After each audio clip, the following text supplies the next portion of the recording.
Hey guys, welcome back to channel. 2 நாளைக்கு ஒரு தடவை வீடியோ போடுறதுனால கோச்சிக்காதீங்க. பிகாஸ் வியூஸும் கொஞ்சம் போகணும். அண்டு செகண்டரியாக இன்னொன்று சொல்ல போகணுன்னா வந்துட்டு காலேஜ் திறந்துட்டாங்கல்ல. ஸோ அதனால் வந்துட்டு அக்கா படிக்கணும். இப்போ 3rd இயர் வேறையா, அதனால் வந்துட்டு படிக்கிற ஒர்க் வந்துடுச்சு. அதுக்கு நடுவில் தான் இந்த ஒர்க்கையும் பார்த்துட்ருக்கேன். ஸோ அதனால தான் வந்து சரியானபடி டைம் சிக்க மாட்டேங்குது. ஸோ அதனால தான் கொஞ்சம் டிலே ஆகுது. உங்கள் என்னையும் மதித்து கொஞ்சம் என்னோடய ப்ராஸ்பெக்டையும் பார்த்து சப்போர்ட் பண்ணிகிட்டு இருக்க எல்லாத்துக்கும் ரொம்ப ரொம்ப தேங்க்ஸ். அண்டு வந்து இன்ஸ்டாகிராமில் வந்து நான் ஒரு தடவை Q&A கொஷின்ஸ் வீடியோ போட்டிருந்தேன். இந்த மாதிரி இருந்துட்டு Q&A போட்டிருந்தேன். நிறைய பேர் இருந்துட்டு ரிப்ளை பண்ணியிருந்தீங்க. அதுக்கெலாம் வீடியோ மேக் பண்ணி நான் போட்டுவிட்டேன். அண்ட் அதே மாதிரி இருந்துட்டு உங்களுக்கு ஏதாவது எங்கிட்ட கொஷின்ஸ் கேட்கணும்னு இருந்துச்சுன்னா கீழே கமெண்ட் செக்ஷன் வெட்டியாக தான் இருக்குது, பார்த்து கொஷின் கேளுங்க. ஃபர்ஸ்ட் எபிசோட் பார்க்கலன்னா போய் பார்த்துட்டு வந்துடுங்க. ஃபர்ஸ்ட் ஒன் ஷாட் பார்க்கலன்னா பார்த்துட்டு வந்துடுங்க. இந்த செகண்ட் ஒன் ஷாட்டில் என்ன ஆகுதுங்கிறத பேலன்ஸ் பார்க்கலாம். இப்போ செகண்ட் ஒன் ஷாட்டில் இப்போ அப்படியே ஆஃபீஸ் ஏரியாவை காட்டுறாங்க. நம்ம இருந்துக்கிட்டு லஞ்ச் டைம் அப்போ ஜிமின் வந்து பக்கத்துலேயே தான் இருக்கார். ஜிமின் இருந்துக்கிட்டு என்னடா லஞ்ச் பாக்ஸ் வந்துருச்சா, ஆச்சா உன் ஒய்ஃப் பண்ணுற லஞ்ச் பாக்ஸ் மாதிரி ஊரில் வேறு யாராலையுமே லஞ்ச் பாக்ஸ்லாம் பண்ணவே முடியாது, இன்றைக்கி என்ன 3 லஞ்ச் பாக்ஸ் இருக்க மாதிரி இருக்குது அப்படின்னு கேட்டோன்னே நம்ம இருந்துட்டு சொல்கிறாரு, ஆமாண்டா 3 லஞ்ச் பாக்ஸ் தான், ஒன்று எனக்கு இன்னொன்று உனக்கு, அதுக்கப்புறம் உனக்கு இருக்க பற்றியா அங்கே இருக்க பற்றி அந்த லாஸ்ட்டில் ஒரு பாக்ஸு, அந்த பாக்ஸ் என் க்ரஷ்ஷுக்குடா அப்படின்னு சொன்னோன்னே வந்து நம்ம ஜிமின் கண்டுபிடிச்சிட்டாரு. என்னது இன்றைக்கி நல்லா வெறுப்பேற்றிட்டே அவளை அப்படின்னோடனே, ஆமாம்மா சும்மா வெறுப்பேற்றி விளையாண்டுட்டு இருந்தேன் அப்படின்னு சொன்னோன்னே, சரி கண்டிப்பாக இருந்துக்கிட்டு என்னோட டப்பாவில் ஒன்றும் இருக்காதுட்டே உன்னோட பாக்ஸை ஓப்பன் பண்ணு, எனக்கு உன் பாக்ஸை பார்க்கணும் ரொம்ப ஈக்கராக வெயிட்டிங்கில் இருக்கேன் அப்படின்னு சொன்னேன். இருந்துக்கிட்டு கண்டிப்பாக என் ஒய்ஃப் எனக்கு விதவிதமாக சமைச்சு கொடுத்துருந்துருப்பா, அது மட்டும் இல்லாமல் நான் 3 மணிக்கே சொன்னேன் தெரியுமா அவகிட்ட அப்படின்னு சொன்னோன்னே, 3 மணிக்கெலாம் வெந்திரிக்க மாட்டாளேடா, இல்லைடா 3 மணிக்கு கிச்சனில் இருந்து சாப்பிட்டுட்டு இருந்தா, ஸோ அதை அப்போ வந்து நான் சொன்னது என்னொன்னே வந்துட்டு ஆசையாக இருந்துட்டு அவள் டப்பா ஓப்பன் பண்ணி பார்த்தா ப்ரெட்டும் ஜாமும் தான் இருக்குது. பார்த்தோன்னே இருந்துட்டு எனக்கு தெரியும் நான் என் க்ரஷ்ஷுக்கும் சேர்த்தி சமைன்னு சொன்னேன்டா, அதனால் என் க்ரஷ்ஷு டப்பா வந்து எனக்கு கொடுத்துட்டா போல், கண்டிப்பாக என் க்ரஷ்ஷு டப்பாக்குள்ளே தான் நான் வந்து விதவிதமாக சமைச்சு வச்ச சாப்பாடு இருக்குன்னு அந்த டப்பா ஓப்பன் பண்ணால் அந்த டப்பாலையும் இருந்துக்கிட்டு இது தான் இருக்குது, ஜாமு ப்ரெட்டு தான் இருக்குது. சரின்னு ஓகேன்ட்டு ஜிம்மின் ஓன் டப்பா ஓப்பன் பண்ணிப்பாரு அப்படின்னு பார்த்தா இருந்துட்டு நம்ம ஜிம்மின் வந்து அவர் டப்பா ஓப்பன் பண்ணி பார்க்குறாரு. அவர் டப்பா ஓப்பன் பண்ணி பார்த்தாலும் ப்ரெட்டு ஜாமு தான் இருக்குது. பார்த்தா கூடவே வந்து ஒரு லெட்டர் இருக்குது. அந்த லெட்டரில் பார்த்து ஜிம்மின் யூ காட் நோ சான்ஸ் அப்படின்னு இருக்கு. இதை பார்த்தோன்னே ஜிம்மின் இருந்துக்கிட்டு உன் ஒய்ஃப் மட்டும்தான் நான் கலாய்க்காமல் இருந்தேன், இப்போ அவளும் கலாய்க்க ஆரம்பிச்சிட்டாரே அப்படின்னு சொல்லும்போது நம்மளோட வந்து இருந்துட்டு கொஞ்சம் அப்செட் ஆகிடுறாரு. என்னடா நம்ம டப்பாவில் கூட இன்றைக்கி ஜாமு வச்சிட்டாலே அப்படின்ட்டு. ஜிமின் இருந்துட்டு சரி விடு விடு ஒன்றும் ஃபீல் பண்ணாத, அவள் ஏதோ கோவத்தில் பண்ணிட்டா போடும்போது அது என்னன்னே தெரில, இப்போல்லாம் 2 வாரமாக இருந்துட்டு ரொம்ப கோவப்படுறா, ஒன்றுமே இருக்க மாட்டேங்குது, திடுப்புன்னு கோவப்படுறா, என்னென்னமோ பண்ணுறா, திடீர்னு கிச்சனை போய் உருட்டுறா, சாப்பிட்றா, சரியாக தூங்க மாட்டேங்கிறா, முழிச்சிக்கிறா, என்னென்னமோ பண்ணுறா, ஒரே மூடு ஸ்விங்கிங்காக இருக்குது அவளுக்கு அப்படின்னு சொல்லும்போது நம்ம ஜிமின் இருந்துக்கிட்டு பேசாமல் அவளை ஹாஸ்பிட்டல் கூட்டிகிட்டு போய் பாரு, அவளுக்கு ஏதாவது மைண்ட் அப்செட்டாக இருக்க போகிறா, ஆல்ரெடி எப்போ பார்த்தாலும் சண்டை போட்டுட்டுருக்கனால டிப்ரெஷனில் கூட இருக்கலாம்ல, ஸோ அதனால் ஒரு நல்ல டாக்டராக கூட்டிகிட்டு போய் கவுன்சிலிங் கொடுத்து பாடுறா அப்படின்னு சொன்னோன்னே நம்ம இருந்துட்டு சொல்கிறார், நான் அவளை கூப்பிட்டு பார்த்துட்டேன், பட் அவள் வரவே மாட்டேங்கிறா, இன்றைக்கி ராத்திரி அவளுக்கு பிடிக்குதோ பிடிக்கலையோ அவளை கையோடு இழுத்துட்டு போய் டாக்டர்கிட்ட கூட்டிகிட்டு போய் செக்அப் தான் பண்ணணும் அப்படின்னு சொல்லிட்டு சொல்கிறாரு. ஸோ அப்படின்னு சொல்லிட்டு இருந்துட்டு அப்படியே ஆஃபீஸ் வேலையும் முடியுது. அன்றைக்கி அப்படியே வீட்டுக்கு வராங்க. வீட்டுக்கு வந்தோடனே இருந்துக்கிட்டு நம்மளோட டான் இருந்துட்டு வீட்டில் இல்லை. ஸோ அதனால் என்ன பண்ணிட்டாரு, ஓகே ஃபைன் நம்ம வந்து அவளுக்கு ஃபோன் பண்ணி பார்க்கலான்னு பார்த்தா ஃபோனை வந்து கட் பண்ணி விட்டுறா. மறுபடியும் கால் பண்ணோன்னே ஃபோன் எடுத்து என்ன பொண்ணுக்கு பிரச்சனை, கொஞ்ச நேரம் கூட நிம்மதியாக இருக்க விட மாட்டியா அப்படின்னு வந்து கோவமாக பேசினோன்னே நம்ம இருந்துட்டு ஓகே நீ எங்கே இருந்தாலும் கால் அட்டன் பண்ணிட்டல அது போதும், எங்கே இருக்க அப்படின்னா நான் என் ஃப்ரெண்ட்ஸ் கூட வெளியே வந்திருக்கணும், சரி வீட்டுக்கு வா நான் உங்ககிட்ட பேசணும் அப்படின்னு சொல்லி ஃபோன் காலை கட் பண்ணிட்டாரு. அப்படியே வந்துட்டு அந்த பக்கம் அவங்களாம் சேர்ந்து ஒன்றா மாலுக்கு வெளியே போயிருந்துருப்பாங்க. ஷாப்பிங்லாம் முடிச்சுட்டு எல்லாம் உட்காந்து சாப்பிட்டுட்டு இருக்கும் போது டானோட ஃப்ரெண்ட்ஸ்லாம் இருந்துட்டு எனக்கு தெரிஞ்சு நீ உன் ஹஸ்பண்டை விட்டு கொஞ்ச நாள் தள்ளிடு, ஸோ இருந்துக்கிட்டு நீ கொஞ்ச நாளைக்கு வந்து உங்கள் அம்மா வீட்டில் போய் ஸ்டே பண்ணிக்கோ அப்படின்னு சொல்கிறாங்க. நம்ம டான் வந்துட்டு நான் எதுக்கு எங்கள் அம்மா வீட்டுக்கு போகணும், நான் என் புருஷ வீட்டில் தானே இருப்பேன், நான் எதுக்கு போகணும் அங்கெல்லாம் அப்படின்னு கேட்டோன்னே, இங்கே பாரு உன் ஹஸ்பண்ட் ஆகுனா அவன் க்ரஷ்ஷுன்னு சொல்லி வெறுப்பேற்றிட்டு இருக்கால, அவனுக்கு உண்மையாலுமே அவன் மேலே பாசம் இருக்கா இல்லைன்னா தெரிஞ்சுக்க வேண்டாமா, நீ தான் அவன் மேலே ரொம்ப பொசஸ் ஆகிட்டு ஓவராக அட்வான்டேஜ் எடுத்துகிட்டு இருக்க, அவன் பாரு அவனை பற்றி கவலையப்பட மாட்டேங்கிறான், அவன் க்ரஷ்ஷை வச்சு அவனை எத்தனை நாளாக வெறுப்பேற்றிட்டு இருக்கான், அவனுக்கு ஆல்ரெடி வந்து ரிலேஷன்ஷிப் எந்த அளவுக்கு இருக்குன்னு தெரியும், அது தெரிஞ்சிருந்துட்டு அவன் க்ரஷ்ஷை இழுத்து பேசிகிட்டு இருக்கான்னா அவன் வேணும் தானே பண்ணிகிட்டு இருக்கான், ஸோ அதனால் அவங்ககிட்ட சொல்லாமல் கொள்ளாமல் இருந்துட்டு நீ ஒரு நாள் வந்து உங்கள் அம்மா வீட்டுக்கு போயிடு அப்படின்னு சொன்ன வந்துட்டு இன்னொரு ஃப்ரெண்டு வந்துட்டு நான் என்னங்கிறேன்னா பேசாமல் ஹஸ்பண்டுக்கு டிவோர்ஸ் கொடுத்துட்டு நீ வந்து பேசாமல் உன்னோட வாழ்க்கையை என்ஜாய் பண்ணு, எப்படியா இருந்தாலும் உங்கள் அப்பாவும் பெரிய பிஸ்னஸ் மேன் தானே, கண்டிப்பாக அந்த குழந்தைய வந்து நல்லா தனியாகவே வளர்த்துக்க முடியும் அப்படின்னு சொன்னோன்னே நல்லா இருக்க பிள்ளை மனசில் இங்கே இருக்க விஷத்தை வச்சுட்டு இருந்தோன்னே நம்ம டான் வந்துட்டு இங்கே பாருங்க இந்த குழந்தைக்கு வந்து அப்பா இல்லாமலாம் வளர்க்க முடியாது, 2 பேருமே ஈக்குவல் தான், அதனால் எங்கள் குடும்ப பிரச்சனையை நானே பார்த்துக்கிறேன் அப்படின்னு சொல்லிட்டு என்ன பண்ணுறா ஃப்ரெண்ட்ஸ் கிட்ட கோச்சிட்டு நேராக வீட்டுக்கு வந்துட்டா.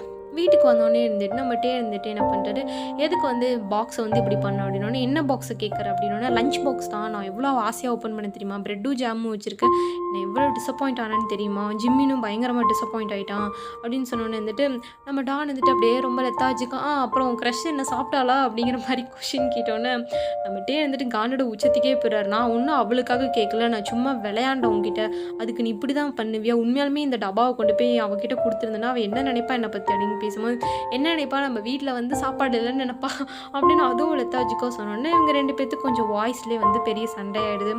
அப்போ என்னன்னு பார்த்தீங்கன்னா நம்ம டான் வந்துட்டு பயங்கரமாக வாய்ஸை வந்து ரைஸ் பண்ணிடுறான். அப்போ வந்துட்டு என்ன ஆகுதுன்னா வந்துட்டு பயங்கரமாக தலை சுற்றி என்ன ஆகிடுது, பொத்துன்னு கீழே விழுந்ததுக்கப்புறட்டே வந்துட்டு ஃபர்ஸ்ட்டு வந்து சரி ஏதோ ஆக்டிங் கொடுக்குறா போல் அப்படின்னு பார்த்தா ரொம்ப நேரமாக கீழே இருந்தோன்னு வந்துட்டு என்னாச்சு உனக்கு அப்படின்னு சொல்லிட்டு பார்க்குறாரு. பார்த்தா அன்கான்சியன்ஸ்க்கு போய்ட்றான். ஸோ அதனால் வந்துட்டு என்ன பண்ணுறாரு, அப்படியே தூக்கிட்டு போய் ரூமில் வந்து படுக்க வச்சுட்டு டாக்டருக்கு ஃபோன் பண்ணி கொஞ்சம் வீட்டுக்கு வரீங்களா டாக்டர் அப்படின்னு கேட்டோன்னே டாக்டர் வந்துட்டு எப்பா தம்பி மணி 12 ஆகிடுச்சுப்பா, இப்போலாம் வர முடியாது, நீ என்ன பண்ணு டேப்லெட் எதாவது கொடு, சாப்பிட்ரு, ஏதாவது வெளியே போயிட்டு தான் சொன்னேன்ல, ஏதாவது சாப்பிட்ருந்துருப்பாங்க அதனால் கூட எதாவது இருந்திருக்கும், நீங்கள் வந்து காலையில் உங்கள் ஒய்ஃப் அனுப்புங்க, நான் என்னென்னு பார்த்து செக்அப் பண்ணிவிட்டு சொல்கிறேன் அப்படின்னு சொல்லி ஃபோன் காலை கட் பண்ணிடுறாங்க. நம்ம டேவ் வந்துட்டு சரி நாளைக்கு காலையில் கூட கண்டிப்பாக நம்ம 2 பேரும் ஹாஸ்பிட்டல் போய் இவளுக்கு என்னாச்சு அப்படிங்கிறத முதல்ல பார்க்கணும் அப்படின்னு சொல்கிறாரு. அடுத்த நாள் மார்னிங் எந்திரிச்சு பார்த்தா டே வந்து பக்கத்துலேயே இருக்க மாட்டேன். ஏன்னா வந்துட்டு நம்ம டான் வந்துட்டு பயங்கரமாக காண்டாயிடுவாய், நேற்று ராத்திரி எவ்வளோ தூரம் பேசிகிட்டு இருந்தேன், ஒரு மனுஷனுக்கு கல் நெஞ்சம் இருக்கலாம் ஆனால் இந்த அளவுக்குலாம் இருக்கக்கூடாது, எப்படி என்னை விட்டுட்டு போயிட்டான் இப்படி அம்போன்னு அப்படின்னு சொல்லிட்டு மறுபடியும் டென்ஷன் ஆனால் நின்றுட்டு இவளுக்கு இப்போ தான் கொஞ்சம் கொஞ்சமாக தோணுது வயிற்றுக்குள்ள இன்னொன்று இருக்கி அப்படின்ட்டு இவளை அவளே கண்ட்ரோல் பண்ணிக்கிற. ஓகே செல்ஃப் கண்ட்ரோல் நிறைய டென்ஷன் ஆனினா பேபிக்கு தான் நிறைய வந்து பிரச்சனை ஆகும்ன்ட்டு அவளே கண்ட்ரோல் பண்ணிகிட்டு இருக்கா. பார்த்தா நம்ம டே போகும்போது சும்மாலாம் பேர்ந்துருக்க மாட்டார். அவளுக்கு பிரேக்ஃபாஸ்ட்லாம் ரெடி பண்ணிட்டு பிரேக்ஃபாஸ்ட் கூட ஒரு லெட்டர் வச்சுருந்துருப்பார், டாக்டரோட அப்பாயின்மெண்ட் லெட்டர். எனக்கு இந்த மாதிரி ஆஃபீஸ்லேருந்து திடீர்னு ஒரு ப்ராப்ளம் அதனால் வந்து வர சொல்லியிருக்காங்க, அதனால் என்னால் உங்க கூட டாக்டருக்கு கூட அப்பாயின்மெண்ட் வர முடியாது, கொஞ்சம் நீ தயவு செஞ்சு போய் டாக்டர்கிட்ட செக் பண்ணு, நீ போகிற டைம் சொல்லு, நான் ஆஃபீஸ்லேருந்து வந்துடுறேன் அப்படின்னு சொல்லிட்டு லெட்டர் எழுதி வச்சுட்டு தான் போயிருந்திருப்பார். இந்த டாக்டர் அப்பாயின்மெண்ட்டை பார்த்தோன்னே இவளுக்கு இன்னும் வேறு கடுப்பாடு, என்னை விட இவனுக்கு வந்து கம்பெனி தான் ரொம்ப முக்கியமாக போயிடுச்சு அப்படின்ட்டு மறுபடியும் லெட்டரை கிழிச்சு போட்டு தூக்கி போட்டு போயிடுறான். என்ன ஆகுது, அன்றைக்கி ராத்திரி வந்து ஒர்க்கெலாம் முடிச்சுட்டு நம்ம மறுபடியும் வீட்டுக்கு வராரு. வீட்டுக்கு வந்து பார்க்குறாரு. வீட்டுக்கு வந்து பார்த்தா இருந்துக்கிட்டே இவள் வீட்டிலே இல்லை. சரி மறுபடியும் ஃப்ரெண்ட்ஸ் கூட தான் வெளியே போய் எங்கேயோ சுற்றிட்டு இருக்கா அப்படின்ட்டு மறுபடியும் கால்லாம் பண்ணி பார்க்குறாரு. பட் கால் பண்ணால் இருந்துட்டு கால் வந்து போகவே மாட்டேங்குது. ஸோ அதனால் என்ன பண்ணுறாரு, சரி மெசேஜ் எதாவது பண்ணி பார்க்கலான்னு சொல்லி மெசேஜ் பண்ணி பார்க்காரு. மெசேஜும் போகலை. சரி அதனால் எங்கேயாவது வீட்டில் தான் எங்கேயாவது இருப்பா அப்படின்னு சொல்லிட்டு என்ன ஆகுது, நேராக ரூம் போய் பார்க்குறாரு. ரூம் போய் பார்த்தா இருந்துக்கிட்டு காலையில் வந்து அவர் அப்பாயின்மெண்ட் ஆர்டர் வச்சுட்டு போவார்ல, அதே இடத்துல இருந்துக்கிட்டு அந்த டாக்டர் அப்பாயின்மெண்ட் வச்சுட்டு போன அந்த இடத்துல இருந்துட்டு ஏதோ ஒரு பேப்பர்ஸ் இருக்குது. அந்த பேப்பர்ஸ்லாம் போய் பார்த்தா இருந்து ஃபர்ஸ்ட் வந்து எடுத்து படிக்காமல் பார்க்குறாரு. வாப்பா டாக்டர் அப்பாயின்மெண்ட்டுக்கு போகவே இல்லை போல் அப்படின்னு சொல்லிட்டு என்ன பண்ணுறாரு, எடுத்து பார்க்குறாரு. எடுத்து பார்த்தா இருந்துக்கிட்டு எனக்கு இந்த மாதிரி இருந்துட்டு இது வேண்டாம் வி, ஏன்னா வந்து உனக்கும் நீ பிடிக்காமல் என் கூட இருக்கிறது அந்த அளவுக்கு சரியில்லை, மட்டும் இல்லாமல் நானும் உன் கூட சண்டை போட்டு உன்னோட மூடியும் தினமும் ஸ்பாயில் பண்ணிக்கிட்டே இருக்கேன். ஸோ அதனால் நம்ம 2 பேரும் மியூச்சுவலாக வந்து டிவோர்ஸ் பண்ணிட்டே போயிடலாம். ஏன்னா வந்து கண்டிப்பாக உனக்கு செட்டான பொண்ணு நான் இருக்கவே மாட்டேன், உனக்கு வந்து உன் க்ரஷ்ஷை தான் பிடிச்சிருக்கு அப்படிங்க எனக்கு ரொம்ப நல்லாவே தெரியுது. ஸோ அதனால் இருந்துக்கு நம்ம இதோடய இந்த ரிலேஷன்ஷிப்பை முடிச்சிடலாம் அப்படின்னு சொல்லிட்டு என்ன பண்ணுறா, டிவோர்ஸ் பேப்பர் வச்சுட்டு அந்த டிவோர்ஸ் பேப்பரில் எவ்வளோ சைன் பண்ணிவிட்டு இதுக்கு அந்த டிவோர்ஸ் பேப்பர் கூட இந்த அட்டாச்மெண்ட்டையும் பேப்பரையும் அட்டாச் பண்ணி வச்சுட்டு போயிட்டுக்கா. இதை பார்த்தோன்னா டேக் வந்துட்டு பயங்கரமாக காண்டாயிடுறாரு. இவர் வந்துட்டு இதுக்கெல்லாம் யாராவது டிவோர்ஸ் பண்ணுவாங்களா, டிவோர்ஸ்ன்னு என்ன நினச்சிட்டு இருக்கா, ஏதோ கத்திரிக்காய் பொரியல் மாதிரி நினச்சிக்கிட்டு ஈஸியாக என்னமோ டிவோர்ஸ் பேப்பர் கொடுத்துட்டு போயிருக்கா, என்ன தைரியம் இருக்கணும் இவளுக்கு, இன்றைக்கி இவ இருக்கட்டும் அப்படின்னு சொல்லிட்டு நேராக என்ன பண்ணுறாரு, ஃபோன் கால் பண்ணால் ஃபோன் காலும் போக மாட்டேங்குது, மெசேஜ் அனுப்பினா மெசேஜும் போக மாட்டேங்குது. என்ன பண்ணுறாரு, வாய்ஸ் ரெக்கார்ட் பண்ணி வந்துட்டு இங்கே பாரு, நீ பண்ணுற அளவுக்குலாம் இது அந்த அளவுக்கு பெரிய இஷ்யூ கிடையாது, ஃபர்ஸ்ட் புரிஞ்சுக்கோ, நான் வந்து சும்மா உன்னை வெறுப்பேற்றணும் அப்படிங்கிறதுக்கு மட்டும்தான் பண்ணேன் தவிர எனக்கு அவளை சுத்தமாக பிடிக்கவே பிடிக்காது. அவளே என்னை விட்டுட்டு போயிட்டா. அவள் ஜஸ்ட் என்னோடய ஸ்கூல் க்ரஷ் அப்படின்னா வந்து அவளை நான் அந்த இடத்துல மட்டும்தான் வச்சுருக்கேன். என்னைக்கும் இருந்துக்கிட்டு நீ இருக்க இடத்துல நான் அவளை கொண்டு வந்து வச்சதே கிடையாது. ஸோ அதனால் ப்ளீஸ் இந்த மாதிரிலாம் பண்ணாத, தயவு செஞ்சு இங்கே வந்துடு. இந்த டிவோர்ஸ் பேப்பர்லாம் ஒன்றும் தேவையே கிடையாது. நம்ம 2 பேரும் பேசியே எது வந்தாலும் தீர்த்துக்கலாம். எனக்கு தெரியும் கண்டிப்பாக உன்னை யாராவது தூண்டி விட்டு வந்திருப்பாங்க. அதனால தான் நீ இந்த மாதிரி பண்ணியிருப்ப. பேசிக்காக நீ இந்த மாதிரி பண்ணுற பொண்ணு இல்லைன்னு எனக்கு தெரியும் டான். ஒழுங்காக வந்துடு வீட்டுக்கு. வீட்டுக்கு வந்ததுக்கப்புறம் நம்ம எது வந்தாலும் பேசி தீர்த்துக்கலாம் அப்படின்னு வாய்ஸ் மெயில் அனுப்புகிறாரு. அந்த வாய்ஸ் மெயிலுக்கு அப்புறம் பார்த்தா கான்டாக்டே பிளாக் ஆகிடுது. ஏன்னா இன்னும் அவளுக்கு வந்து பயங்கர கோவம் அந்த க்ரஷ்னால அப்படியே வந்து போகுது. நம்மகிட்டே இருந்துட்டு என்ன பண்ணுறாரு, ஓகே இதுக்கு மேலே வந்து இவளை விட்டால் வந்து இப்படிலாம் சரிப்படாது அப்படின்ட்டு ப்ரைவேட் இன்வெஸ்டிகேஷன் ஏஜென்சியில் ஃபோன் பண்ணி இந்த மாதிரி என் ஒய்ஃபு இந்த மாதிரி வந்து ஃபீச்சர்ஸ்லாம் கொடுத்து இவளை எங்கேயாவது பார்த்தீங்கன்னா கொஞ்சம் எனக்கு காண்டாக்ட் பண்ணுங்க அப்படின்னு சொல்லிட்டு ஜிம்மிக்கு கால் பண்ணி சொல்கிறாரு. ஜிம்மின் கிட்ட சொன்னோன்னா அவர் இருந்துட்டு எனக்கு அப்பயே தெரியும்டா நீ கண்டிப்பாக இந்த மாதிரி தான் மாட்டுவேன்ட்டு. அவனுக்கு எவ்வளோ வளைஞ்சு கொடுத்துட்டு போனா, நீ க்ரஷ்னு வெறுப்பேற்றினால அதனால தான் அவன் காண்டாக்டாக போல. சரி இரு என்னோடய ஃப்ரெண்ட் சர்க்கிள்ஸை கொடுத்து நானும் வந்து அவளை தேடி பார்க்குறேன் அப்படின்னு சொல்லிட்டு நம்ம ஜிம்மின்னு வந்து ஃபோன் கட் பண்ணிடுறாரு. அப்படியே கிட்டத்தட்ட 4 மாதம் ஆகுது. அப்படி போகும்போது இருந்துட்டு அந்த க்ரஷ் அவளுக்கு ஃபோன் பண்ணுறான். ஃபோன் பண்ணி டே கிட்ட வந்து பேசுகிறேன். என்ன டே உன்னோட ஒய்ஃப் கிடைச்சிட்டாளா அப்படின்னு கேட்கும் போது இல்லை அவள் இன்னும் கிடைக்கவே இல்லை, அவள் இன்னும் என் மேலே பயங்கர கோபமாக இருக்கா போல், அவள் இன்னமும் வந்துட்டு என்னை காண்டாக்ட் பண்ணல, ஒன்றுமே பண்ணல, அவள் எங்கே இருக்கான்னு தெரில. நானும் அவங்க அம்மா வீட்டுக்கெலாம் போய் செக் பண்ணி பார்த்தேன். பாவம் அவங்க மம்மிக்கே என்னன்னு தெரில. அவங்க என்ன நினச்சிட்டு இருக்காங்கன்னா நானும் அவ்வளோ வெக்கேஷனுக்கு எங்கேயோ வெளியே வந்திருக்கோன்னு நினச்சிருக்காங்க. அவங்க வீட்டில் யாருக்குமே தெரில நாங்கள் இந்த மாதிரி வந்து சண்டை போட்டுக்கிட்டது விஷயம் அப்படின்னு சொன்னோன்னே அந்த க்ரஷ்ஷு கேட்குறா. ஓகே நான் ஏதாவது ஹெல்ப் பண்ணவா அப்படின்னு சொன்னோன்னே நம்மகிட்டே இருந்துட்டு வேண்டாம் இதில் வேறு நீ வேறு மறுபடியும் இன்வால்வ் ஆகாத, நீ வேறு மறுபடியும் இன்வால்வ் ஆனின்னா இருந்துட்டு இது வந்து இன்னும் பெரிய இஷ்யூவாக வெடிச்சிடும். ஆல்ரெடி அவள் என் மேலே பெரிய காண்டில் இருக்கிறா, அதனால தான் வந்து என்கிட்ட பேச மாட்டேங்கிறா. நீ ஒன்று ஃபீல் பண்ணாத, என் ஒய்ஃப் வந்து அந்த அளவுக்குலாம் ஒன்றும் முட்டாள் கிடையாது. அவளாம் ஜெல்லஸுக்கே வந்து பெரிய ஜெல்லஸாக இருக்கவ. என் பக்கத்தில் வேறு யாராவது பார்த்தா வந்துட்டு கொன்னுடுவா, கிட்ட வந்து அவங்கள விட்டுருவா, என்ன கொலையாக கொன்றுவா. அதனால எனக்கு நம்பிக்கை இருக்குது அப்படின்னு சொல்லும்போது அந்த க்ரஷ் இருந்துட்டு ஒருவேளை அவள் வேறு ஏதாவது பசங்க கூட கமிட் ஆகிட்டாலோ, கிட்டத்தட்ட 4 months ஆச்சுல அதான் அப்படின்னு நம்மகிட்டே இருந்துட்டு வாய்ப்பே கிடையாது, என் ஒய்ஃபை பற்றி எனக்கு தெரியாத, என்னை தவிர வேறு யாரையுமே அவள் நிமிந்து கூட பார்க்க மாட்டா, அப்படி யாராவது கிட்ட வந்தாங்கன்னா ஒழுங்காக ஓடிடுறா அப்படின்னு சொல்லிடுவா. அப்படியே அதையே மீறி அவள் கமிட் ஆனா கண்டிப்பாக அவள் பேசுகிற பேச்சுக்கு அவனே இவளை விட்டு ஓடிடுவான். அதனால் அந்த மாதிரி இருக்காது, நீ என் ஒய்ஃபை பற்றி அப்போல்லாம் நினைக்காத, எனக்கு அவளை பற்றி தெரியும். சரி நான் வந்து ஹாஸ்பிட்டல் வந்திருக்கேன், நான் போயிட்டு வந்துடணுன்னு அந்த க்ரஷ்ஷு கேட்குறேன் ஏன் ஹாஸ்பிட்டல் வந்திருக்கேன்னு. எனக்கு கொஞ்ச நேரம் சரியாக தூக்கமே வர மாட்டேங்குது, பயங்கர டிப்ரெஷனாக இருக்குது இவளை தேடி. ஸோ அதனால் வந்துட்டு கவுன்சிலிங்காக இங்கே தான் ஃபேமிலி டாக்டர்கிட்ட வந்திருக்கேன், நான் வந்து போய் செக்கப்லாம் முடிச்சுட்டு வந்து பேசுகிறேன் அப்படின்ட்டு என்ன பண்ணுறேன். நேராக நம்மகிட்டே இருந்துட்டு ஹாஸ்பிட்டலுக்குள்ளே போய்டுறாரு. டாக்டர் ரூமுக்கு போகிறார். டாக்டர் ரூமுக்கு போனால் டாக்டர் வந்துட்டு ட்ரீட்மெண்ட்லாம் பார்த்துட்டு என்ன பண்ணுறாரு, கொஞ்சம் பில்ஸ்லாம் கொடுக்குறாரு, ஸ்லீப்பிங் பில்ஸ்லாம் கொடுத்துட்டு இது வந்து போட்டுக்கோங்க, போட்டுட்டதுக்கப்புறம் கொஞ்சம் நல்லா ரெஸ்ட் எடுங்க, பால்லாம் நிறைய குடிங்க, பொட்டாசியமும் இல்லை ப்ரோட்டீனும் இல்லை அப்படின்னு சொல்லிட்டு என்ன பண்ணுறே இருந்துட்டு ஓகே சார் நான் போயிட்டு வரேன் அப்படின்னு சொல்லிட்டு அந்த ஹாஸ்பிட்டல்லேருந்து வெளியே வராரு. வெளியே வரும்போது தான் இருந்துக்கிட்டு அந்த டாக்டர் சொல்கிறாரு, இந்த மாதிரிட்டே அவங்களோட ஒய்ஃப் வந்து 2 மாதம் முன்னாடி செக்கப் வந்திருந்தாங்க, பட் இப்போ வந்து வரலை, இந்த மாதத்துக்கு செக்கப்புக்கு இன்னும் வரல, போன மாதமும் வரல.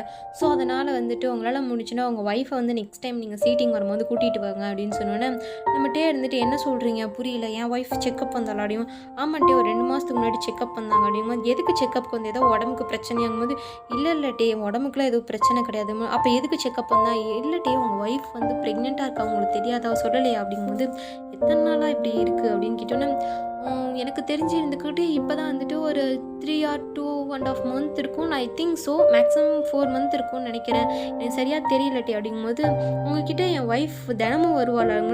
இல்லை 2 மாதத்துக்கு ஒரு தடவை வருவாங்க, போன மாதம் வந்தாங்க, அதுக்கு முந்தின மாதம் வந்தாங்க, பட் இந்த மந்த்தும் இன்னும் லாஸ்ட் மந்த்தும் வரவே இல்லை அப்படின்னு சொன்னோன்னே ஓகே இப்போ கரண்ட்டாக இருக்க அட்ரஸ் ஏதாவது இருக்குமா, கண்டிப்பாக நீங்கள் வந்து பேஷண்ட்டோட டீட்டெயில்ஸ் எழுதி வச்சுருப்பேன், கொஞ்சம் இருந்தால் கொடுக்க முடியுமான்னு கேட்டோன்னே அந்த டாக்டர் இருந்துட்டு ஏன் உங்கள் ஒய்ஃப் அட்ரஸ் உங்ககிட்டயே இல்லையான்னு கேட்கும்போது நம்மகிட்டே இருந்துட்டு ஆக்சுவலி அவளுக்கு எனக்கு டிவோர்ஸ் ஆகிடுச்சு, கொஞ்சம் எங்கள் 2 பேத்துக்கு வாய்க்காக இருப்பு சண்டை, கொஞ்சம் கொடுக்குறீங்களா, நானே அவளை ரொம்ப நாளாக தேடிட்டு இருக்கேன், என் கையில் சிக்க மாட்டேங்கிறான்னொன்னே டாக்டர் இருந்துட்டு ஃபர்ஸ்ட்டு தர மாட்டேங்கிறாரு, இருந்தாலும் நம்மகிட்டே இருந்துட்டு ஃபேமிலி டாக்டரில் ஸோ அதனால் இருந்துட்டு இந்தாங்க டே வச்சுக்கோங்க, பட் வந்து நான் தான் ஷேர் பண்ணேன்னு யார்கிட்டையும் சொல்லிடாதீங்கன்னு சொல்லி அட்ரஸை கொடுத்துறாரு. அட்ரஸை கொடுத்ததுக்கப்புறம் நம்ம சின்ராஸை கையில் பிடிக்க முடியுமா, அட்ரஸை தேடி இங்கேயே வந்துடுறாரு. வந்ததுக்கப்புறம் காலிங் பெல்ல போட்டு அடிச்சுட்டே இருந்தோடனே நம்மளால இருந்துட்டு சரி கண்டிப்பாக ஃப்ரெண்ட்ஸ் எவ்வளோ தான் இருப்பாங்கன்ட்டு ரொம்ப கேஷுவலாக வருவா. கேஷுவலாக வந்துட்டு மச்சி அப்படின்னு சொல்லிட்டு என்ன பண்ணுவோம், ஆசையாக வருவா. வந்து ஓப்பன் பண்ணி பார்த்தா நம்மகிட்டே எடுத்துகிட்டு அப்படியே மறைச்சிட்டு நிற்பார் வாசலில். பார்த்தோன்னே இருந்துக்கிட்டு யார் நீ, எதுக்கு இங்கே வந்த, என் வீட்டுக்கு எதுக்கு வந்த அப்படிங்கும்போது, யாது இது உன் வீடா, நீ எதுக்கு என்கிட்ட சொல்லாமல் போன அப்படின்னு சொல்லி கிட்ட வர ஆரம்பிச்சிடுவார்.